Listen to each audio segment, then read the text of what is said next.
ouvindo Obrigado, doutor Ematé. Uma algum aula aí, né? O questionamento do doutor Vitor. Luiz Ojeda falou assim, a vida dele, né? Ele tem que fazer os registros disso aqui. A gente está fazendo alguns registros digitais aqui, digitalizados, né?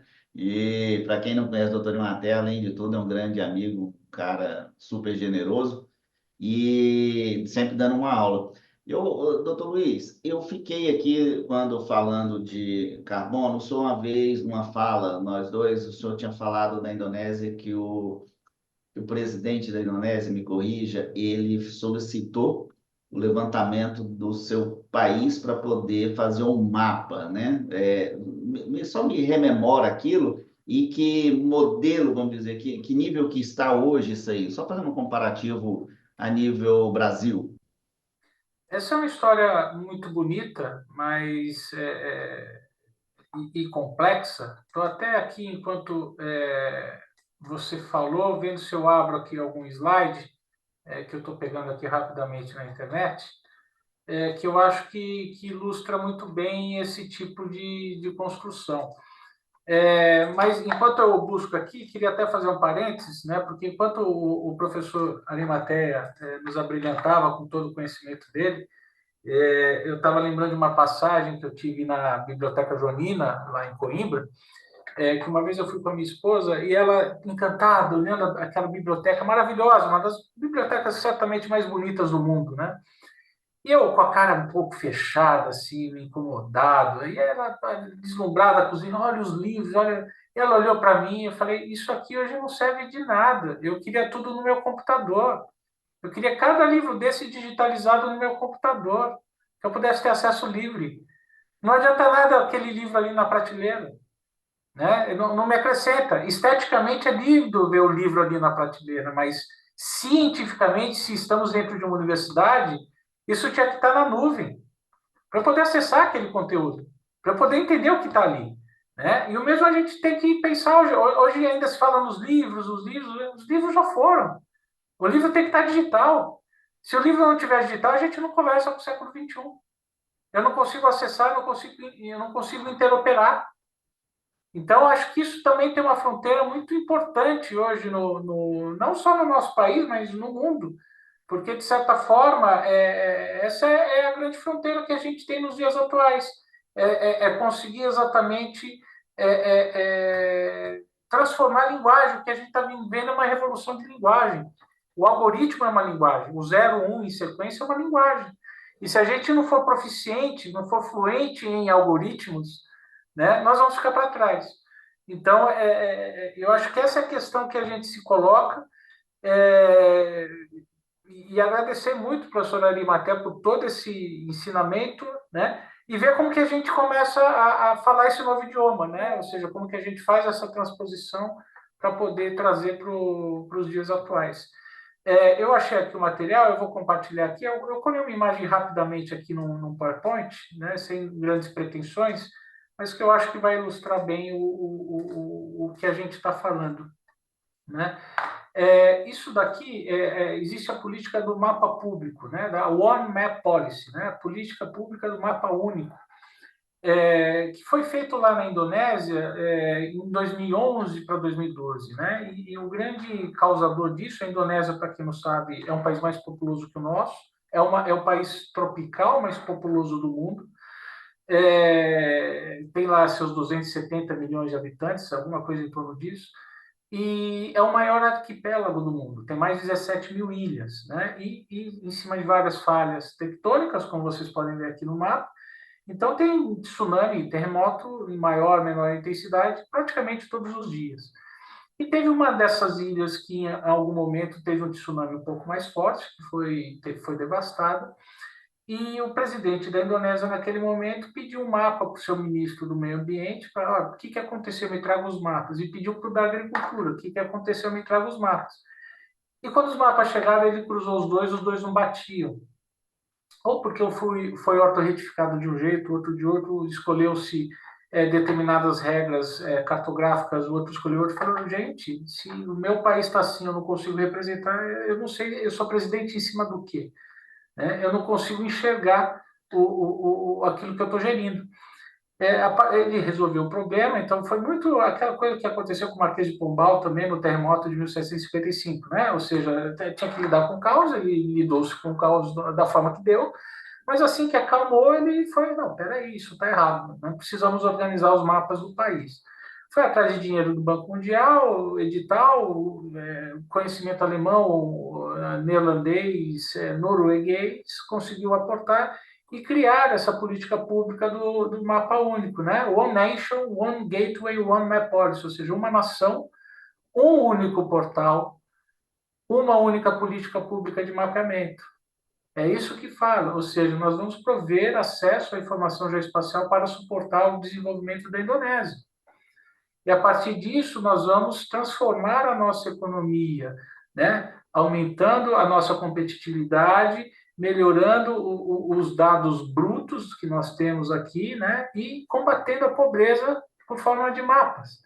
Então, hoje, quando eles são questionados nos foros internacionais, vocês estão devastando a ilha de Bornéu, eu não vou mais comprar seu arroz. Ele fala, não, desculpa, meu mapa está aqui, eu estou plantando aqui, a floresta está aqui, você quer brigar com alguém, vai brigar com o Brasil não tem mapa. Nós temos, nós defendemos as nossas commodities. O Brasil não sabe o que está fazendo, problema deles. Eu já ouvi isso. Então, é um discurso muito incisivo para defender. E eles conseguiram simplesmente triplicar o valor das commodities porque eles têm mapas.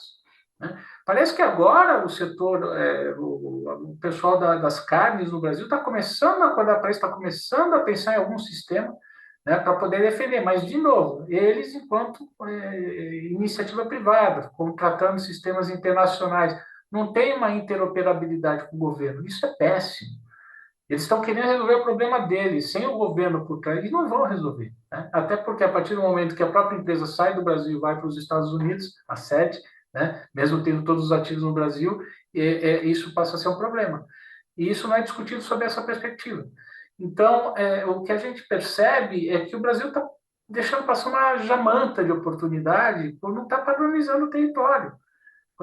E isso vai desde defender as minorias étnicas até defender os nossos produtos internacionalmente, porque o mapa ele é de uma horizontalidade impressionante, ele aplica literalmente para tudo.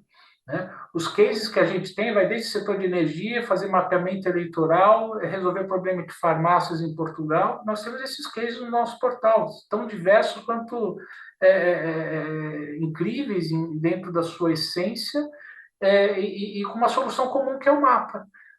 Quando a gente lembra, tanto é que o nome do nosso laboratório é Rio Branco, porque a gente parte do princípio que se o Barão tivesse vivo, ele que resolveu arbitragens internacionais pesadíssimas usando mapas e ganhou todas, que tipo de problema ele não estaria resolvendo nos dias atuais com essas tecnologias maravilhosas que nós temos?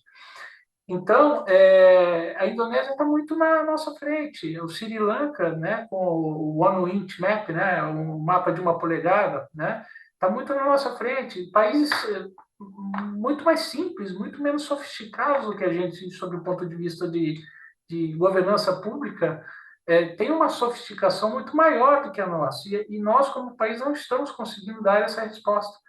No Brasil, nós tivemos 3 políticas públicas geográficas, nenhuma em período democrático. Nós nunca discutimos geografia em período democrático no Brasil. Nós tivemos a República da Espada, vindo de Rui Barbosa. Nós tivemos o Estado Novo, vindo por Teixeira de Freitas. E nós tivemos em 67 com Castelo Branco. Cada um tira a conclusão que quiser. E no Brasil, Marechal Rondon, com a tecnologia que veio depois dos GPS, mas a tecnologia, fizeram as conferências da cartografia por ele ali, pelas medições que ele fez, e tudo certo. Aí você pega grandes homens, você está falando aí, grandes homens no Brasil, e não se chegou a alguma coisa concreta em questão de mapa, Igual na Indonésia, um único mapa. Nós temos o Arimatea conhece na Holanda lá, a questão como que é o nome lá? Desculpa, O cadastro. o cadastro. E aqui eu lembrei, doutor Luiz, Mato Grosso, por exemplo. Mato Grosso, que é o grande produtor de grãos do mundo, e nós não temos uma governança de terras institucionalizada no Estado. O ordenamento territorial não tem, não existe. Ninguém, você não escuta ninguém falando aqui em Mato Grosso sobre isso. E nós temos um Estado onde o Instituto de Terras tem a cartografia do Estado. Então, assim, eu não sei, realmente eu não sei. Talvez é uma visibilidade que precisa de ser demonstrada para poder ter essa outra dimensão. Você está falando aí de quando vai questionar, mas o arroz está produzindo em tal lugar. Aqui nós teríamos condições de fazer isso com a tecnologia e com poder, sem problema nenhum. Agora coloca na questão da pecuária, coloca os chips, né? Ah, são todos monitorados aqui, vai matar em tal lugar para poder vender para a China, tal. E a soja também tem esse problema. Aí parou de desmatar a Amazônia, vem para o Cerrado. Cadê tudo isso? Claro, tem um questionamento também que são coisas que podem ser, já estão, já foram derrubadas ali as árvores, as florestas, em alguns lugares a lei permitindo. Mas aí o Arimatea, mais novo aqui em Mato Grosso, quando nós viemos da época da colonização, não tinha ninguém. Mato Grosso, olha o tamanho que é Mato Grosso, 9,5 milhões de quilômetros quadrados, nós temos 4 milhões de habitantes. O Arimatea falou no início da nossa conversa, 150 quilômetros para chegar na próxima cidade. Quando eu vou daqui para minha cidade no interior, tem um espaço, uma cidade também, a gente anda 140 quilômetros, sem nada. Se furar um pneu ali, você não tem nada. Então, é só uma observação na questão do ordenamento territorial e governança. Hein, Helder, só para fazer uma provocação, essa semana eu vendo aí com essa questão indígena, do marco temporal e etc. e tal, a tese da invasão, o descobrimento, né? Dia 22 foi comemorado aí o descobrimento do Brasil, e aí logo alguém veio, pô, descoberto ou invadido, né? É uma tese que campeia aí há muitos anos, né? É, foi em Cabralha, foi em Porto Seguro, foi em, né, em outro local e etc. e tal.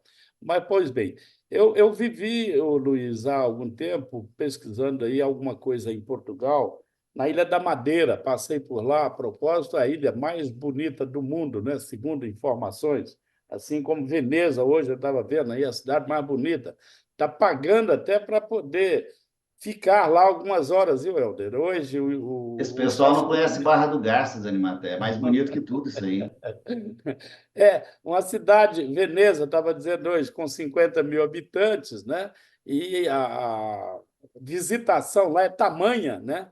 Que está se pagando, né? Um X lá, um valor simbólico, né? Para que a pessoa possa permanecer por mais tempo. Mas voltando aí no cadastro territorial do Portugal e Brasil, Luiz, eu pesquiso sobre isso, a minha dissertação de mestrado é essa, eu devo apresentá-la ainda esse ano, lá na Universidade de Porto, onde é que nós já tivemos também, Coimbra e tal. E o que está acontecendo? Eu buscando alguma coisa na Ilha da Madeira, até para ter como parâmetro, né? E vi a dificuldade que é de se saber qualquer coisa de lá, né? Um cadastro totalmente deturpado, né? Vamos colocar em razão, talvez, daquela multiplicidade de montanhas, né? E de túneis, né? A cidade começa aqui, daí a pouco passa um túnel de 3, 4 quilômetros, né? Para ter mais uma outra porção. E a dificuldade, o aeroporto dentro do mar, né? Uma grande parte, né? Uma ponta. Contam que o mais perigoso do mundo, né? Dependendo do vento ali, não tem como aterrissar, né? E nos outros lugares aí, mesmo em Braga, Guimarães, né? Eu tenho lido alguma coisa, visto aí como é que anda também. E a conversa com esse meu colega Virgílio Machado, que é meu co-orientador, né? E ele avança, colocando a dificuldade que eles têm também em Portugal com relação ao cadastro, comparada aí com a Espanha, né, que já está numa situação bem avançada, né? Hoje, cadastro territorial e registro da Espanha é bem administrado, né? Sobre isso, você que está aí em Portugal, tem algo a nos brindar também aí?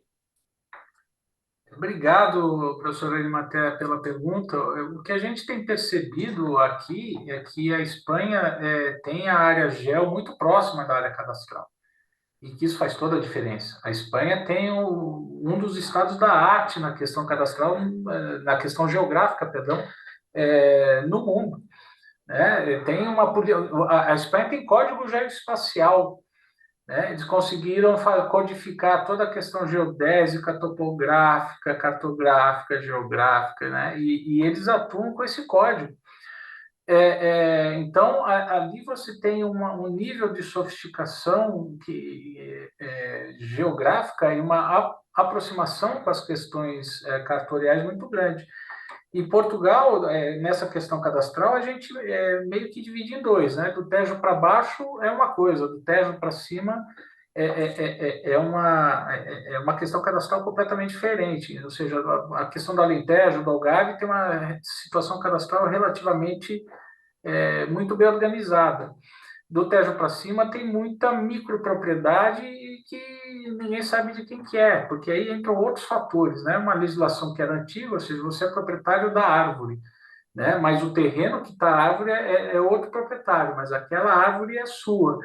E isso vem do século XVIII, do século XIX, aí a pessoa que era dono da árvore foi para o Brasil, né? Abandonou a árvore. A árvore, a oliveira, está lá até hoje, firme e forte. E ninguém sabe de quem que é aquela oliveira. Mas o terreno também, que é da outra pessoa, da outra família, também foi embora.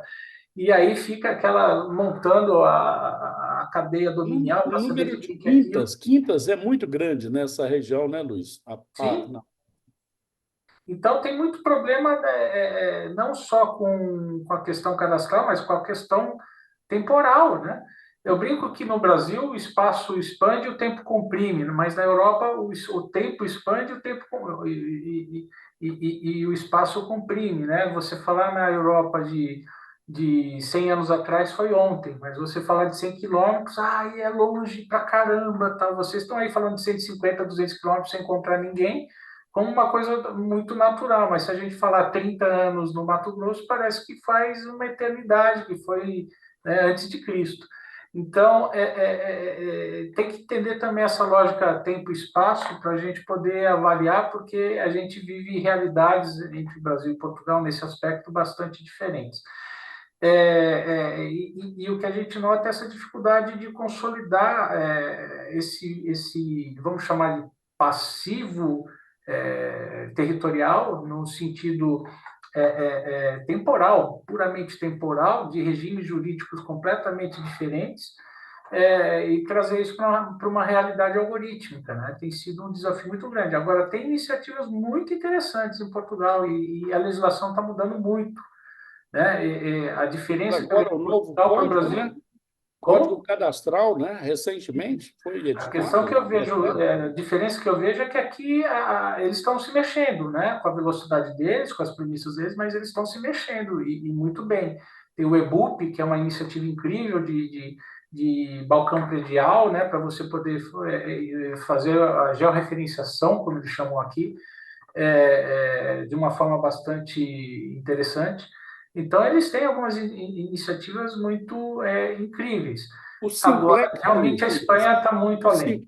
O Simplex, né, veio em 2000 É agora, faz pouco duas tempo, né? semanas. Faz Que é duas ou esse três balcão semanas. onde você faz tudo, né? Você tem todo um Isso. atendimento, né?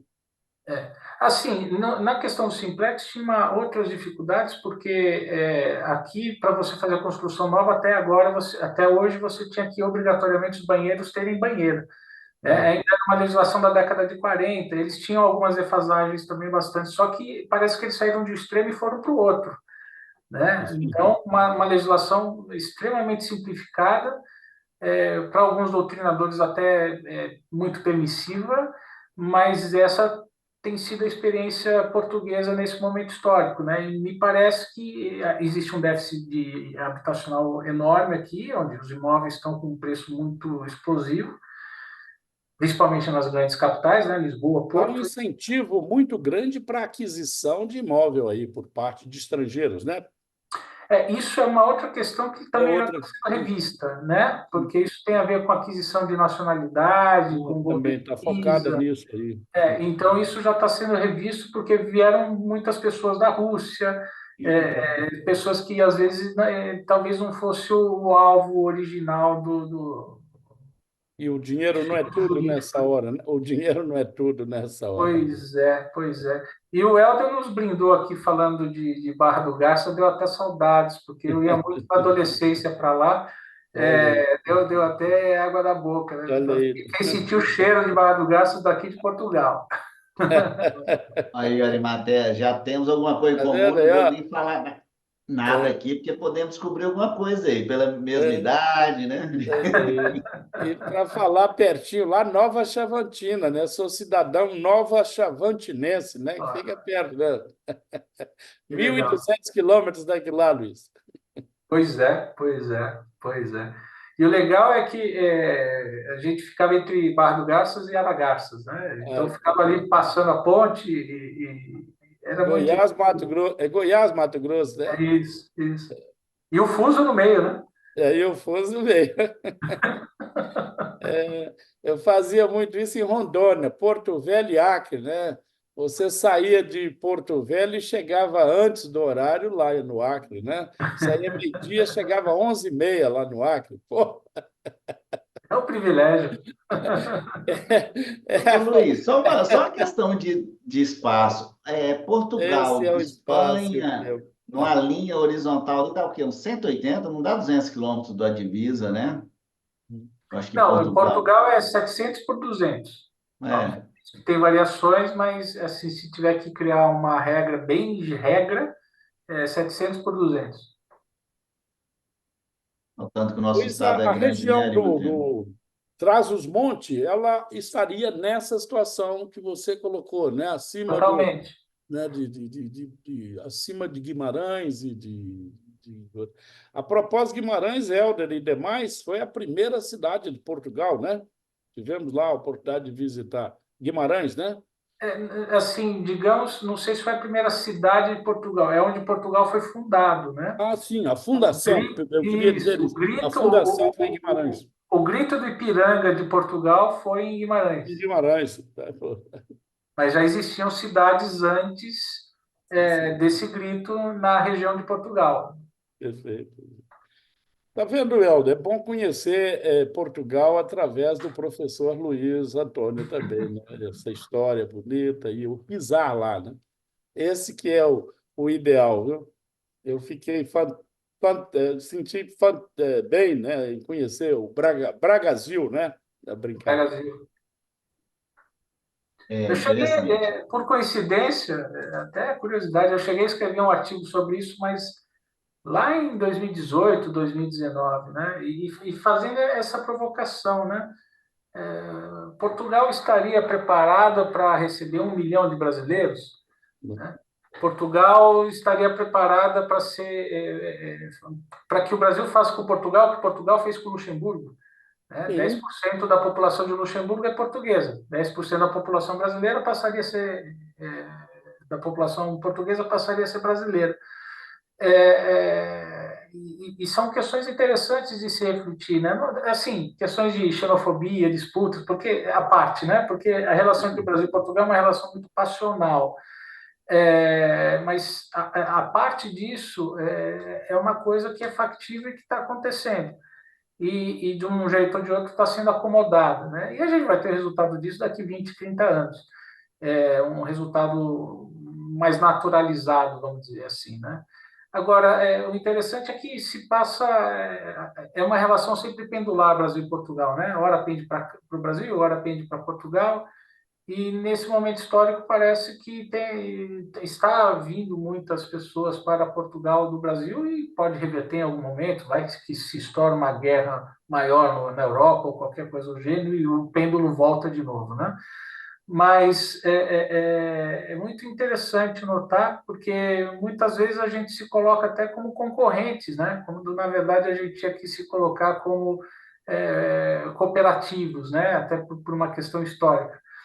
Mas hoje o português se acha muito mais europeu e tem olhado a sua história de uma forma muito mais com repulsa, né? Ou seja, isso aqui não me pertence mais, agora eu sou europeu.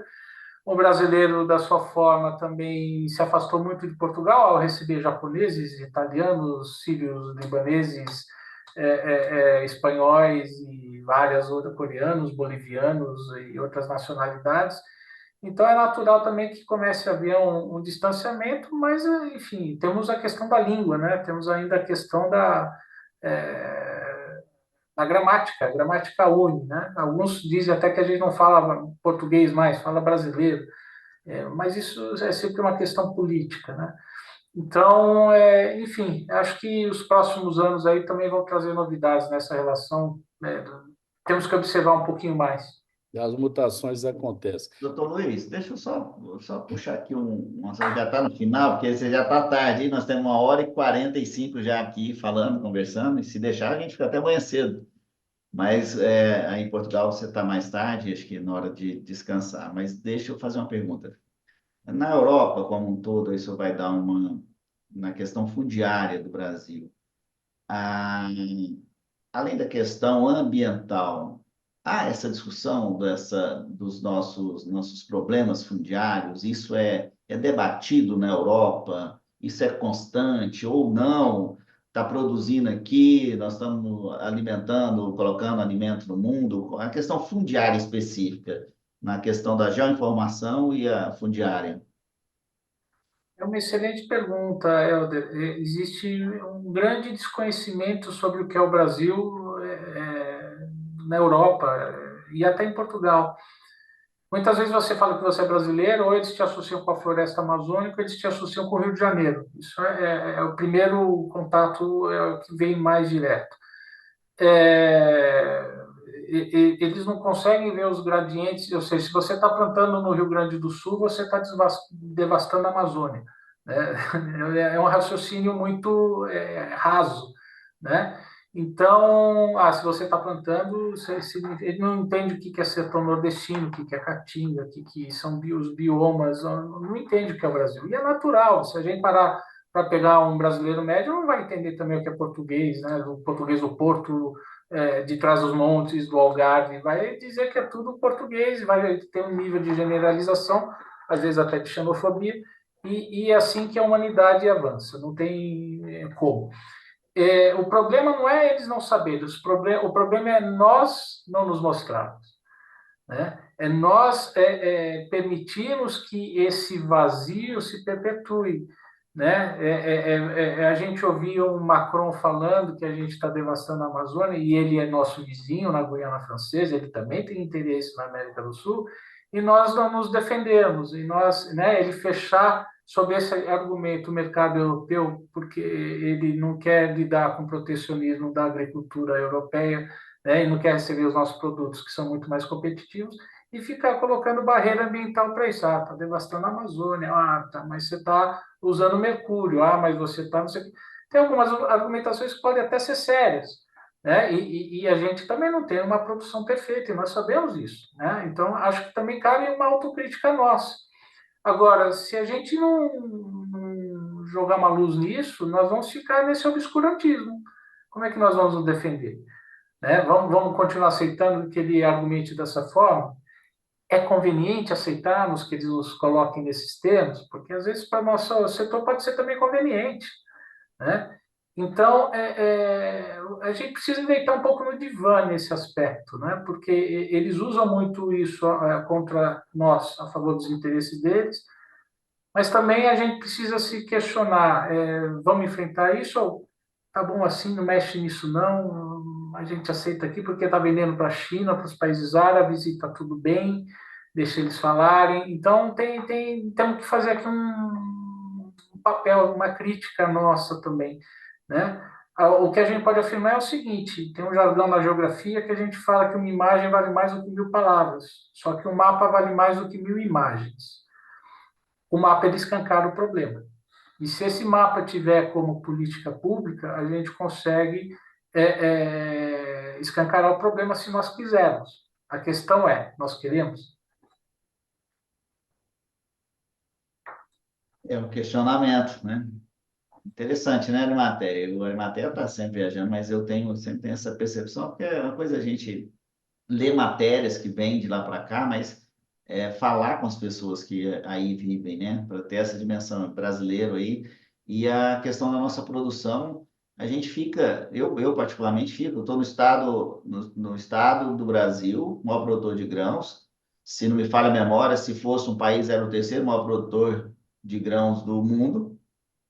Então, será que é isso? Igual você falou, será que é conveniente entrar nessa briga? Macron falou em algumas situações aqui sobre a ferrovia que nós estamos montando, que agora que vem uma ferrovia para Mato Grosso para transportar grãos, quer dizer, está atrasado? Tá, mas está vindo. Então, nós temos um governo aqui, falando do nosso governador, ele tá atrás das coisas, estão acontecendo. Mas será que isso é conveniente? Essa propaganda de governo, eu costumo brincar que a propaganda de governo ela não consegue entrar na população, Mas né? olha que interessante, Helder. O governo do Mato Grosso poderia criar a primeira agência de geoinformação do Brasil. Por que que não fez? Piloto, né? Tá E aí. vou te falar uma coisa, doutor. Por que O que não atual fez? governador talvez faria isso, viu? Talvez, eu estou aqui, Mas por que eu não fizeram estou até falando lá hoje? dele. Por que não? Né? Poderia ser um lead case no Brasil. E não precisa, não vou esperar o Brasil resolver. Resolve no Mato Olha, Grosso. vamos fazer uma outra provocação. A vinda do Luiz no Brasil, quando for, promovemos a vinda dele aqui no Mato Grosso e numa audiência com o governador direto. Ele é altamente preparado, né? Eu tive o privilégio de ser relator da proposta de governo, né, quando ele assumiu, né? E lá mostramos os gargalos, com apoio lá do Intermate, o Helder, inclusive, presente, né? E ele se mostrou muito aberto a esse diálogo, a essa questão progressista, né? Ele tem formação boa para isso aí, e vamos fazer essa proposta, Luiz. Eu não sei quando você tem a pretensão de vir ao país. Tendo interesse do estado do Mato Grosso, do governador de vocês, segunda-feira eu estou aí, não tem problema. Opa, olha aí, tá. O, o, Essa semana já encaminhamos lá para a Assembleia o pedido de cidadania do nosso presidente Rogério Bacelar, né? Temos aí um trabalho fantástico do Rogério a nível nacional, que tem o nosso pensamento, porque o Rogério ele conhece o país palmo a palmo, já esteve em todos os rincões aí, distritos, municípios e tal, e comunga com o nosso pensamento de que para fazer qualquer mudança dessa realidade tem que conhecê-la, né? Isso nos ensina a jurimetria, disciplina objeto de dissertação de mestrado aí de um colega de São Paulo, Marcelo Guedes, onde, sem conhecer essa realidade, você não tem como fazer nada. Aí, através do mapa, nós temos aqui o Almir, que é nosso cartógrafo, né? E já falava isso há algum tempo aí com toda a nossa plateia, mas a luta para fazer com que as pessoas ouçam e aprendam, né? Ensinar e aprender uma nova lição. O André prega isso lá no, para não dizer que não falei das flores, né? É ainda um gargalo, né? Então, conversar com formadores de opinião, eu acredito que seria o caminho. E essa seria uma boa coisa. Vamos, Helder, ver aí o que fazer nesse trabalho, né? E juntos caminharmos aí. Vocês sabem, pegando esse gancho, professor, em 2013, eu ainda estava escrevendo a minha primeira tese lá na Universidade de Brasília, e naquela época eu me lembro de conversar com o deputado Arnaldo Jardim, de São Paulo, Uhum. que depois acabou virando secretário do Meio Ambiente no governo Alckmin, em 2014, isso quando teve o E Dilma é 2. autor do projeto do carbono, do crédito de carbono, viu? Que está em Pois é. tramitação no E Congresso. eu acabei desenvolvendo uma relação pessoal com o Arnaldo Jardim naquele momento, e ele me pediu para escrever o que seria a Agência Nacional de Cartografia, ANCAR, como nós chamamos na época. E ele chegou a apresentar o projeto de lei que eu submeti para ele. Exatamente como eu apresentei, com as justificativas, tudo, ele pegou e apresentou. A gente sabia que tinha um vício de iniciativa, que para criar uma agência precisa ser iniciativa da Presidência da República, mas o que a gente queria naquele momento era mobilizar, era colocar o setor para pensar, né?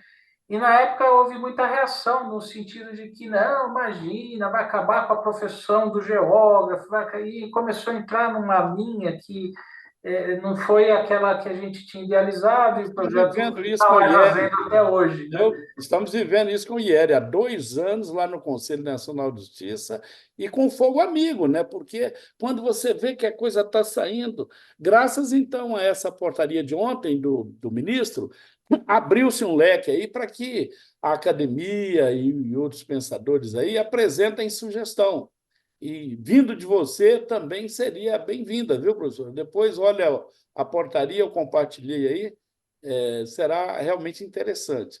Não, Quanto com mais certeza. pessoas pensantes apresentarem aí essas sugestões, com certeza teremos concretizado aí esse primeiro passo, que é ter um inventário estatístico do registro público, né? Obrigando todos os colegas a manterem no seu cartório, né, o conhecimento do seu município, no mínimo, né, a partir daí. Exatamente. Ou seja, no fundo, o que a gente está falando é sobre conhecimento, é sobre nós nos conhecermos enquanto sociedade. Nós sabemos, nós inventariarmos, né? Nós sabemos o que nós somos. Mas, enfim, é um tema muito complexo, é um tema que vai muito além aqui da nossa conversa. Com certeza a gente vai falar muito ainda sobre esses Ah, temas. temos muito pela frente. E estamos E juntos aí. é isso. Olha, doutora Matéia, uma vez nós fizemos uma live, doutor Luiz, com o pessoal do Instituto Federal aqui de Mato Grosso, e falamos sobre vários assuntos aqui. Foram 3 horas e 20 de conversa, lembra, Matéia? E as É. pessoas, interessante que as pessoas acompanharam do início ao fim, mas foi muito, muito dinâmico, foi falado sobre Cesar Maria. E lembrando sobre essa provocação que você fez na questão da agência, aqui houve, quando então o deputado Suelmi, que hoje é o presidente da empresa Mato Grossense de Assistência Rural, ele fez um projeto de lei para validar as matrículas com descrições precárias. Aí houve uma rejeição no governo, na Assembleia, e depois veio, ele não era mais deputado, veio com o atual presidente da Assembleia, Eduardo Botelho. Eu gosto de falar essa história porque foi provocativo e, para você ter uma ideia, são 13 municípios da Baixada Cuiabana e com livros ali sobre Sesmaria, que dá mais ou menos, se fosse pegar os municípios todos, 13 milhões de hectares. Então, essas provocações, igual você falou, mesmo às vezes sabendo, a provocação de se fazer pensar que isso aqui é o que eu sempre falo, é o que o podcast a gente gosta de fazer. A gente faz umas críticas mais construtivas, tentando fazer as pessoas pensarem um pouco mais, não que nós somos melhor que ninguém, não, mas às vezes trazendo o senhor com as informações daí de Portugal, com Espanha, Indonésia, a gente vai engrandecendo. É uma aula. Para mim é uma aula. Eu agradeço aqui a oportunidade.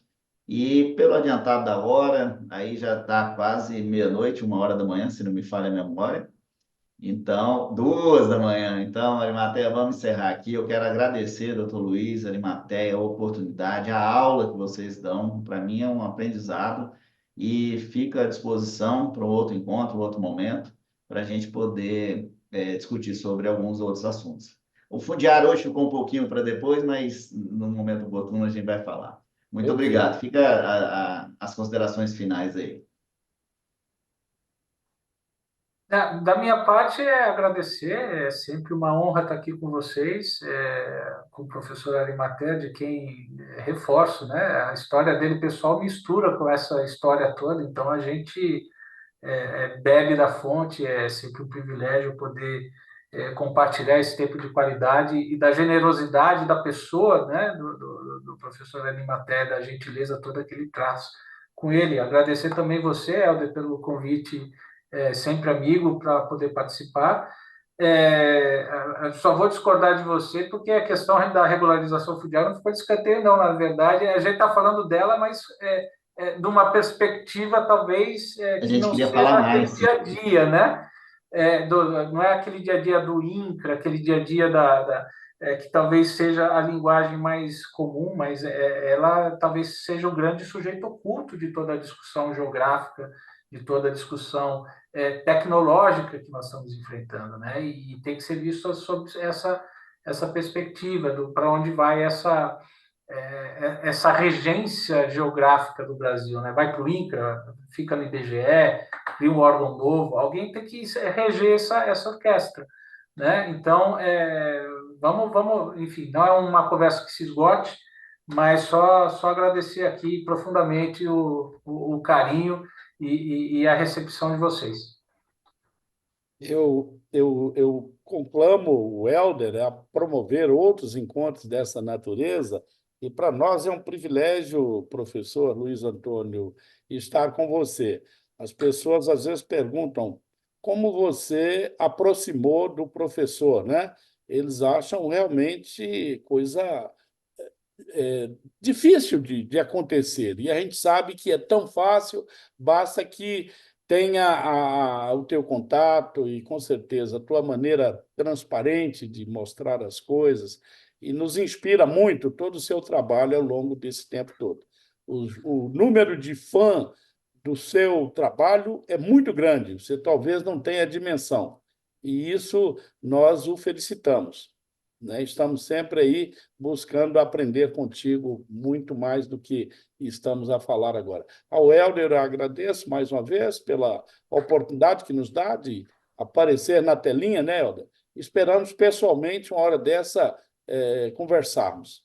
Até a próxima e a todos que nos assistem. Boa noite. Até mais. Lembrando que amanhã nós vamos ter o sorteio dos 2 livros e também foi disponibilizado no YouTube hoje ao vivo, tá? No canal. Muito obrigado, gente. Até mais.